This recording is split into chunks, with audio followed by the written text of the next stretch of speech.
Friends, आपका स्वागत है यूरेका पे। इस वीडियो के माध्यम से हम ब्रिक्स के महत्वपूर्ण पहलुओं को समझेंगे, जो कि आपके यूजीसी नेट का एग्ज़ाम हो या फिर असिस्टेंट प्रोफेसर का एग्ज़ाम हो, इन सभी एग्ज़ाम के लिए अत्यंत महत्वपूर्ण है। ब्रिक्स के तमाम पहलुओं को मैंने इस वीडियो में शामिल किया है और साथ ही साथ इसमें मैंने 20 जो इम्पोर्टेंट क्वेश्चन है जो ब्रिक्स से रिलेटेड पूछे जा सकते हैं, उन प्रश्नों को भी मैंने शामिल किया है। तो दोस्तों, आइए भारत और ब्रिक्स के किस प्रकार के संबंध है, इन चीज़ों को भी हम देखेंगे। ब्रिक्स में भारत की क्या महत्वपूर्ण भूमिका है, इन चीज़ को हम देखेंगे। तो दोस्तों, आइए हम वीडियो को आरंभ से देखते हैं कि किस प्रकार से ब्रिक्स की स्थापना होती है और वर्तमान समय में क्या महत्व है ब्रिक्स देशों का। तो दोस्तों, ब्रिक्स जो है, इसे 5 सबसे तेजी से उभरती अर्थव्यवस्थाएं, जिसमें कि ब्राज़ील, रूस, भारत, चीन और दक्षिण अफ्रीका का एक महत्वपूर्ण ये अंतर्राष्ट्रीय संगठन है। यह वैश्विक भू राजनीति और अंतर्राष्ट्रीय संबंधों में पश्चिम प्रभुत्व को चुनौती देने और एक बहुध्रुवीय विश्व व्यवस्था स्थापित करने का एक महत्वपूर्ण मंच के रूप में कार्य करता है। दोस्तों, अगर हम इसके परिचय और पृष्ठभूमि को अगर देखें, तो जो ब्रिक्स की स्थापना की जो मूल अवधारणा है, ये आरंभ में ब्रिक कहलाता था, BRIC, ब्रिक्स कहलाता था। ब्रिक्स शब्द की कल्पना सबसे पहले 2001 में अमेरिकी निवेश बैंक गोल्डमैन सैक्स के अर्थशास्त्री जिम ओनिल ने की थी।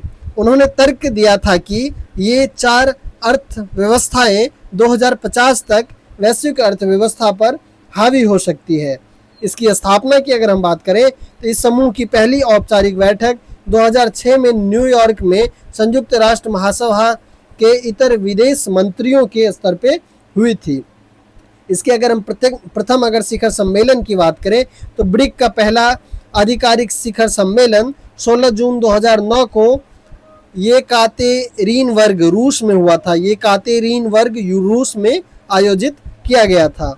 दक्षिण अफ्रीका इसमें जो शामिल हुआ, इसके बाद इसे ब्रिक्स कहा जाने लगा। दिसंबर 2010 में दक्षिण अफ्रीका को इस समूह में शामिल होने के लिए आमंत्रित किया गया था और 2011 में शान्य, यानी कि एक शहर है चीन का, आयोजित तीसरे शिखर सम्मेलन में दक्षिण अफ्रीका ने पहली बार इसमें भाग लिया, जिसके बाद इसका नाम बदल करके ब्रिक्स कर दिया गया था। ब्रिक्स का ऐतिहासिक विस्तार की अगर हम बात करें, जो कि साल 2024 में हुआ है, 1 जनवरी 2024 को ब्रिक्स में 5 नए देश को आधिकारिक रूप से शामिल किया गया, जिसने इस संगठन की वैश्विक पहुंच को बहुत बढ़ा दिया है। वर्तमान समय में जो ये 5 देश हैं, इसमें है मिस्र, इथोपिया, ईरान, सऊदी अरब और संयुक्त अरब अमीरात। दोस्तों, यहाँ पे एक नोट है कि अर्जेंटीना को भी शामिल होने के लिए आमंत्रित किया गया था, लेकिन उसके नए राष्ट्रपति ने सदस्यता लेने से इनकार कर दिया। अब यह समूह आर्थिक मोर्चे पर ग्लोबल साउथ का सबसे मजबूत जो है चेहरा बन करके सामने आया है। इसके बाद में अगर हम प्रमुख संस्थान और वित्तीय व्यवस्था की अगर हम बात करें, जो कि ब्रिक्स के अंडर में कार्य करती है, एक है न्यू डेवलपमेंट बैंक, NVD के शॉर्ट फॉर्म के रूप में इसे जानते हैं। इसकी स्थापना 2014 में ब्राज़ील के फोर्टलेजा में आयोजित 6ठे ब्रिक्स शिखर सम्मेलन के दौरान फोर्टलेजा घोषणा पत्र के तहत NVD की स्थापना की गई थी। कार्य संचालन की अगर बात की जाए, तो यह बैंक 2015 में पूरी तरह से कार्यात्मक हो गया। इसका मुख्यालय शंघाई चीन में है और इसका उद्देश्य जो है, ब्रिक्स देशों और अन्य उभरती अर्थव्यवस्थाओं में बुनियादी ढांचे और सतत विकास परियोजनाओं के लिए संसाधन जुटाना है। इसकी विशेषता की अगर हम बात करें, तो इसमें सभी 5 संस्थापक देशों की हिस्सेदारी और मतदान जो है का अधिकार जो है, ये समान है। इसके बाद में है आकस्मिक आरक्षित व्यवस्था, जिसे हम कॉन्टिजेंट रिजर्व एग्रीमेंट कहते हैं, CRA। यह भी 2014 के फोर्टलेजा शिखर सम्मेलन में स्थापित किया गया था। यह वैश्विक तरलता, लिक्विडिटी के संकट या भुगतान संतुलन, बैलेंस ऑफ पेमेंट की समस्याओं से निपटने के लिए सदस्य देशों को वित्तीय सुरक्षा कवच प्रदान करता है। तो हम ब्रिक्स के मुख्य उद्देश्य को देखते हैं। जो ब्रिक्स का जो की ऑब्जेक्टिव है, वो है विश्व स्तर पे मल्टीपोलरिटी, यानी कि बहुत ध्रुवीयता, वैश्विक व्यवस्था में सुधार करना, ताकि विकासशील देश जो है, जिसमें कि जिसे ग्लोबल साउथ के रूप में वर्तमान समय में कहा जाता है, को अधिक प्रतिनिधित्व मिल सके। इसके बाद में वित्तीय सुधार की बात की जाती है, जैसे कि IMF और विश्व बैंक जैसी ब्रिटेन वुड्स संस्थाओं में लोकतांत्रिक सुधार की मांग करना। सुरक्षा और शांति की बात की जाती है, आतंकवाद, साइबर सुरक्षा और क्षेत्रीय विवादों पर साझा रुख को अपनाना। इसके बाद में डी डॉलरीकरण के लिए ये अत्यंत महत्वपूर्ण हो गया है। डी डॉलराइजेशन जो है ये ब्रिक्स का एक महत्वपूर्ण कदम है। सदस्य देशों के बीच आपसी व्यापार में अमेरिकी डॉलर के बजाय अपनी स्थानीय मुद्राओं जैसे कि रुपया हो गया, युआन हो गया, रूसी रूबल हो गया, इनके प्रयोग को बढ़ावा देना इनका महत्वपूर्ण उद्देश्य है। इसके बाद में दोस्तों भारत और ब्रिक्स की अगर बात की जाए तो भारत ब्रिक्स का एक संस्थापक और अत्यंत सक्रिय सदस्य है। भारत ने अब तक 3 बार ब्रिक्स शिखर सम्मेलन की मेजबानी की है। जो पहला है, जो चतुर्थ ब्रिक्स शिखर सम्मेलन आयोजित हुआ था 2012 में, नई दिल्ली में आयोजन हुआ था इसका। इसके बाद 2016 में गोवा में 8वां आयोजन हुआ था और 13वां शिखर सम्मेलन का आयोजन 2021 में नई दिल्ली में किया गया था, जो कि वर्चुअल हुआ था कोविड की वजह से।